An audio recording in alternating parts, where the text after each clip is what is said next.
The primary mechanism behind the disorder involves an imbalance between lower esophageal sphincter tone and intragastric pressure, which pushes stomach contents backwards into the esophagus.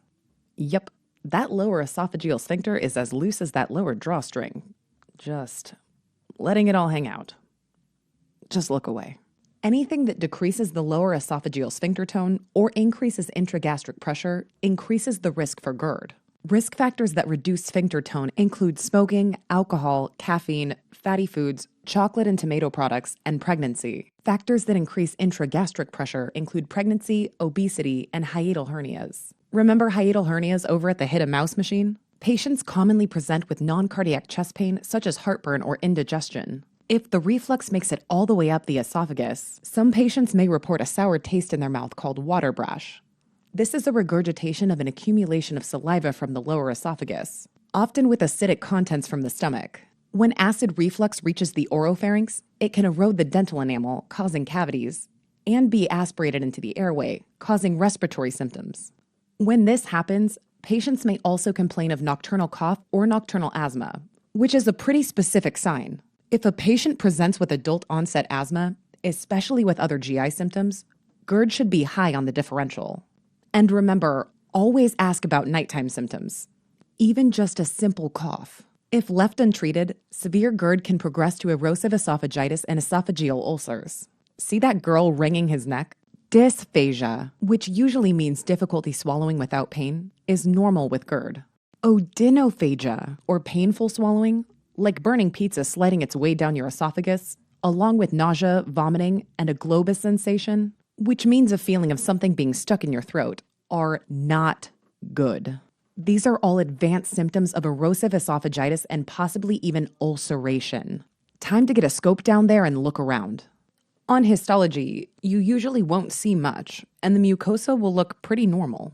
With more severe disease, however, you'll see evidence of esophagitis, which includes an infiltrate of eosinophils and lymphocytes, represented by those pink and blue sprinkles.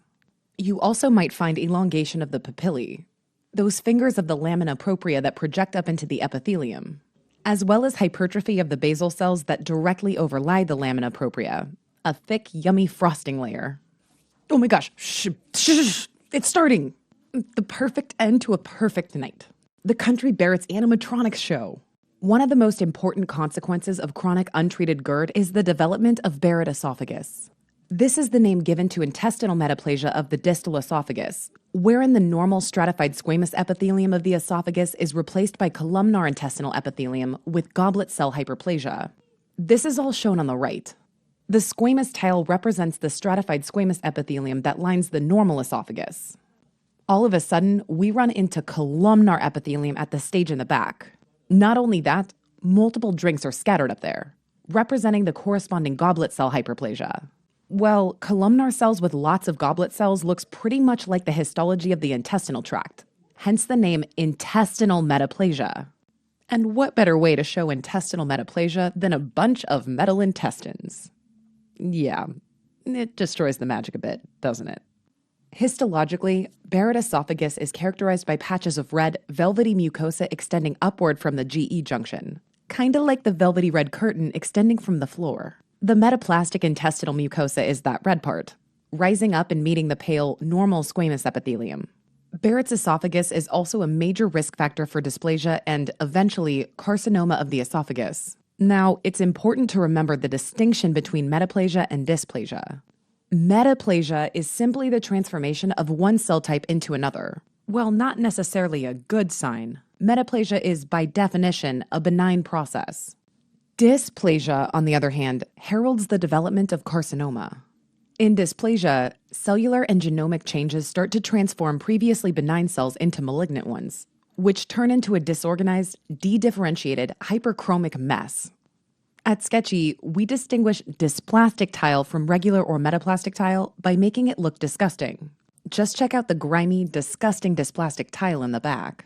If you really squint your eyes, you'll even see one of the very first animatronics, embodying our sketchy cancer crab. It's been around since the early days. I wonder if there's a man in there. Or was a man. It's best not to think about it. Don't worry, Cancer of the esophagus will be covered in depth in our next sketch. GERD is a fairly common GI complaint and is diagnosed the vast majority of the time with a detailed history and physical. Though esophageal pH monitoring, direct visualization of inflammation via endoscopy, or esophageal manometry of the lower esophageal sphincter can be performed to confirm the presence of GERD. Treatment is aimed at reversing the specific risk factors involved, such as smoking or alcohol cessation and removal of certain foods from the diet, as well as reducing acid production in the stomach via H2 or proton pump inhibitors. PPIs are first line, and be sure to check out the Sketchy Farm video for more info. All PPIs share the common suffix prazole, so we've added a prazole parasol to the lady bear. Holy crap, those eyes haunt my dreams. One interesting disorder on the differential for GERD is eosinophilic esophagitis, or EOE for short. Eosinophils, as always, are embodied by our eosinophilic bilobed slingshot kid, ready to let those eosinophilic granules fly. Symptomatically, eosinophilic esophagitis presents pretty much the same way as really bad GERD. Dysphagia, food gets stuck, chest pain, upper abdominal pain maybe. These symptoms also tend to occur sometime after eating, just like in GERD. Eosinophilic esophagitis, however, is like GERD's weird chronic immune-mediated cousin.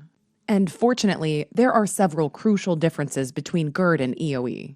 First of all, EOE is often diagnosed in childhood, which makes age a significant differentiator as children are less frequently diagnosed with GERD compared to adults. Histologically, EOE differentiates itself by the epithelial infiltration of a large number of eosinophils, which can be seen far from the gastroesophageal junction, such as in the upper esophagus. This is in contrast to GERD, in which eosinophils, if seen at all, are confined to the GE junction. Finally, since EOE is an atopic disease, patients will often have other signs of atopy, including eczema, allergic rhinitis, asthma, or peripheral eosinophilia. Poor kid. Probably an allergic reaction to the bears. That's the last time he hugs a strange furry man. Just a good life lesson, really. Another big clue that you're dealing with eosinophilic esophagitis is that the symptoms are refractory to normal PPI therapy. So other therapies are usually employed, such as removal of offending foods, swallowed topical corticosteroids, and endoscopic dilation of the esophagus. So, to recap, disorders of the esophagus typically present with a characteristic constellation of symptoms: dysphagia, regurgitation, epigastric pain, etc. A Zenker diverticulum is a false diverticulum of the superior posterior pharynx and can lead to bad breath, regurg, and odynophagia. Told you gotta let that pizza cool off, son. Hiatal hernias down at the hit-a-mouse come in two flavors. Sliding, by far the most common, and merely involves the GE junction sliding up a bit, and paraesophageal, when the upper stomach tries to sneak by a normally located esophagus.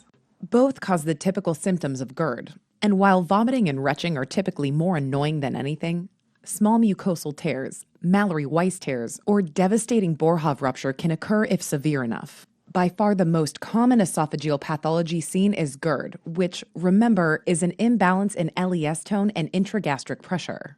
The most common risk factors are irritants such as smoking and alcohol, and structural issues such as obesity, pregnancy, and hiatal hernias. Epigastric burning, cough, and nocturnal asthma are pretty specific symptoms of GERD, and are usually treated with PPIs. I repeat, remember those nighttime symptoms. GERD should be watched closely, however, due to the chance of intestinal metaplasia, known as Barrett's esophagus, and development of adenocarcinoma. And while GERD is typically seen in adults, classic symptoms of GERD in a child should raise suspicion for eosinophilic esophagus, which can be notoriously difficult to treat. Well, the show must go on. So follow me over to the next sketch where we'll see what happens when this Barrett's jamboree really gets out of hand, leading to esophageal cancer. Speaking of which, we should probably check on that crab guy in the back before we go. Maybe if we tie his hands and legs to some string or something. Pass him off as an animatronic until closing.